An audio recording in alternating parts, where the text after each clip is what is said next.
Hello guys, welcome back with another video. तो हम बात करने वाले हैं आज IRFC शेयर के बारे में। जैसा कि आपने देखा, आज के दिन मार्केट में काफ़ी बुल मार्केट देखने को मिला। उस तेज़ी में भी IRFC शेयर में तेज़ी देखने को नहीं मिली। ये बड़ा ही चिंता का विषय है कि IRFC क्यों अब एक लेवल पे जाकर कंसोलिडेटेड होता हुआ नज़र आ रहा है। क्या ये गिरने की शुरुआत है या फिर क्या है? सारी चीज़ों को डिस्कस करेंगे। या फिर कौन सी ऐसी चीज़ है जो IRFC को चलने से रोक रही है। तो अगर आप चैनल पर नए हैं या फिर पहली बार विजिट कर रहे हैं तो चैनल को सब्सक्राइब करें ऐसी मोर अपडेट और नोटिफिकेशन के लिए। चलिए शुरू करते हैं। हम आ चुके हैं Indian railway finance corporation limited यानी कि IRFC, और जो कि शेयर आज 170.85 पर ट्रेड होता हुआ नजर आया।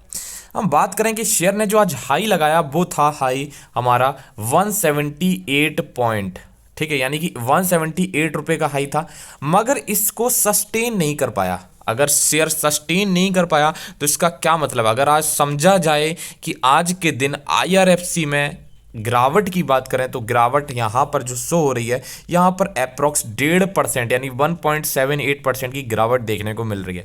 मगर ये इस 1.78% की गिरावट नहीं है, ये हमारी 5% से ज़्यादा की गिरावट है, क्योंकि शेयर जो ओपन हुआ था वो हुआ था हमारा 177.42 पे, ठीक है, 177.42 पे हुआ और शेयर ने हाई लगाया 178 का, यानी कि 178 से शेयर गिरता हुआ और बंद हुआ है हमारा कहाँ पे? 170 पे। यानी कि जो बात हमने आपको बताई थी कि IRFC में जो तेजी थी उसको थोड़ा सा संभल के और आपको कुछ अमाउंट में शेयर्स को बुक कर लेना चाहिए।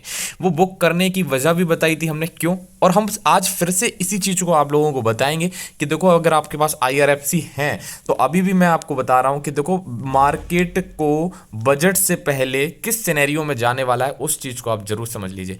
IRFC शेयर जो है हमारा पहले से ही अज्यूम करके चल रहा है कि इसके रेलवे सेक्टर के बारे में कुछ ना कुछ बजट में बड़ा आने वाला है, और वो चीज़ मान के शेयर यहाँ पर पहुँच चुका है 170 के आसपास। आज तो 178 का हाई भी मार दिया, तो 178 जो मारा है उसका मतलब यही है कि वो एज्यूम करके चल रहा है कि रेलवे सेक्टर के लिए कुछ बड़ा आने वाला है।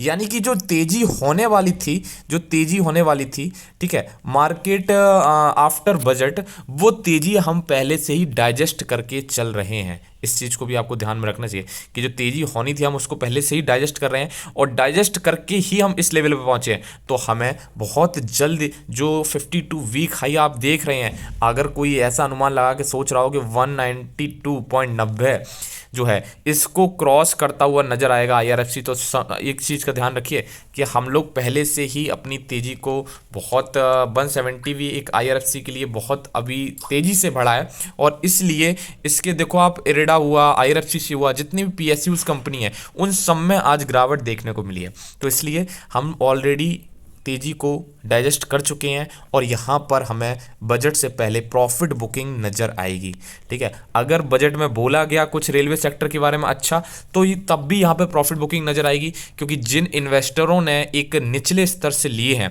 और तो वहाँ पे यहाँ पर प्रॉफिट बुकिंग करते हुए नजर आएंगे। अब आपको बता दें कि हमारे 30 तारीख के अराउंड कुछ शेयर जो लॉक इन पीरियड में थे वो भी ओपन होने वाले हैं, और वो जब ओपन हो जाएंगे तो आप समझ रहे हैं वो लोग भी जिनके लॉक इन पीरियड में थे वो 50 रुपए के रेट पे थे, किसी के 45 रुपए के रेट पे थे, वो लोग भी सेल करके प्रॉफिट बुक करेंगे।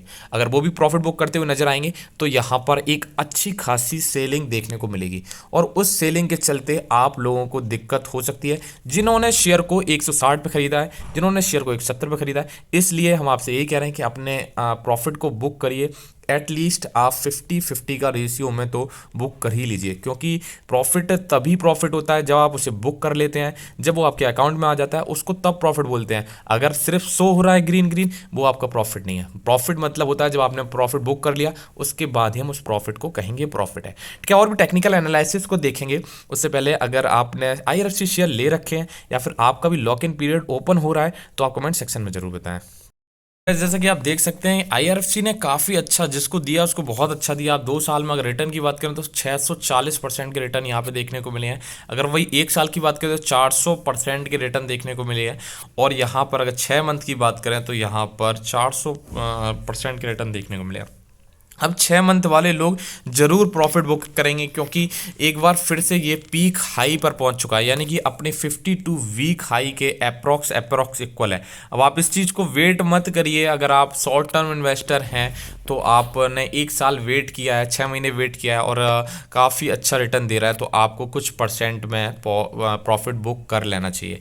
क्यों प्रॉफिट बुक कर लेना चाहिए, उसका रीज़न भी है। आप रीज़न भी समझ सकते हैं कि जो RSI है उसकी वैल्यू पहुंच चुकी है 79.51। अब आप कहेंगे सर RSI की 70, हमने 90 वैल्यू वाले शेयर देखे हैं, मगर आप इस चीज़ को एज्यूम करके चलिए ना, अगर आपने यहाँ पर प्रॉफिट बुक नहीं किया, ठीक है, नहीं किया, मान लेते हैं, एज्यूम कर लेते हैं, और मान लीजिए 2 दिन, सिर्फ मैं 2 दिन की बात कर रहा हूँ, अगर 2 दिन लोअर सर्किट लग गया तो आपका कितना अमाउंट पैसा चला जाएगा। उसके बाद यहाँ तो RSI फिर भी मेंटेन हो जाएगा।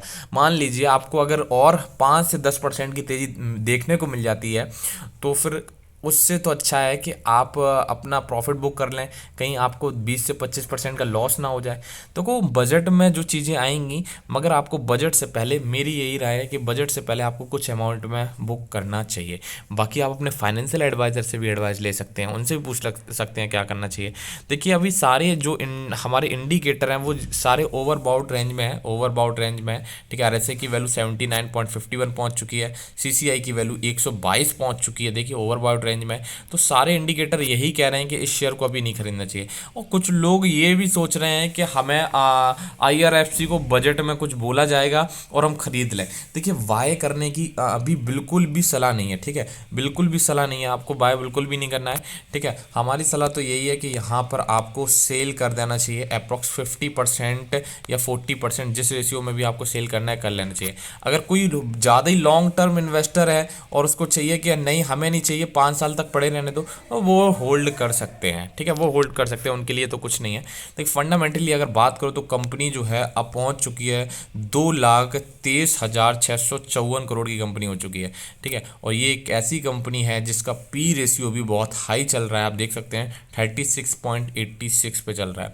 वहीं अगर हम बात करें EPS की, यानी कि अर्निंग पर शेयर, जो कि हो रही है 4.64, ठीक है, जो भी काफ़ी शानदार है। हालांकि कंपनी ने काफ़ी अच्छे रिटर्न्स दिए हैं लोगों को, मैं ये नहीं कहूँगा, मगर आप इस चीज़ को भी देखिए शेयर होल्डिंग पैटर्न में, जो शेयर होल्ड प्रमोटर्स हैं, प्रमोटर्स ने अगर होल्डिंग बेचनी चालू करी ना, तो ये जो पब्लिक है ना 13%, ये कहेगी यार सर क्या करवा दिया, रोने लगोगे आप लोग, मैं बता रहा हूँ, अगर गिरने पे आया तो। इसलिए आपको संभल के चलना है, फूंक फूंक के, कहते हैं ना दूध का जला छाछ भी फूंक फूंक के पीता है। तो देखो ऐसे ऐसी शेयर्स हैं जिसमें शेयर टॉप हाई पे था, ठीक है, 200 पे था, 300 पे था, और उन्होंने प्रॉफिट बुकिंग नहीं की, और उसके बाद शेयर 100 रुपये पे लोगों ने बेचे हैं। मतलब 50% के दिक्कतें आई हैं। तो मतलब कि आपका जो प्रॉफिट हो रहा है, मान लो 20,000 हो रहा है और आपने प्रॉफिट बुक नहीं किया, और उसमें प्रॉफिट बुकिंग आ गई, 50% शेयर गिर गया, ठीक है, प्रॉफिट बुकिंग करके नीचे आए, फिर ले लो, क्या दिक्कत आ रही है आपको। यही है ना कि हमें लॉन्ग टर्म में रखना है, फिर से ले लो। बाइंग अपॉर्चुनिटी तो मार्केट में हमेशा रहती है, ऐसा नहीं है कि आज ही अपॉर्चुनिटी आ रही है। बजट सिर्फ 2024 में नहीं आएगा, बजट तो उसके बाद भी आएगा, ठीक है, बजट 2025 में भी आएगा। और उसके बाद ऐसा भी नहीं है कि IRFC में अपॉर्चुनिटीज़ नहीं बनेंगी, IRFC में प्रॉफिट बुकिंग नहीं होगी, अरे गिरेंगे शेयर, मार्केट का नाम ही है बुल एंड क्या, बुल भी होगा बियर भी होगा, आज बुल है, आज उठा है तो कल गिरेगा। तो इसलिए घबराना नहीं है, और शेयर को आपको अपने हिसाब से ही ट्रेड करना है, किस तरीके से आपको करना है। तो आई होप आपकी वीडियो पसंद आई, वीडियो पसंद है चैनल को सब्सक्राइब करें, ऐसी मोर अपडेट नोटिफिकेशन पाने के लिए। मिलते हैं नेक्स्ट वीडियो में।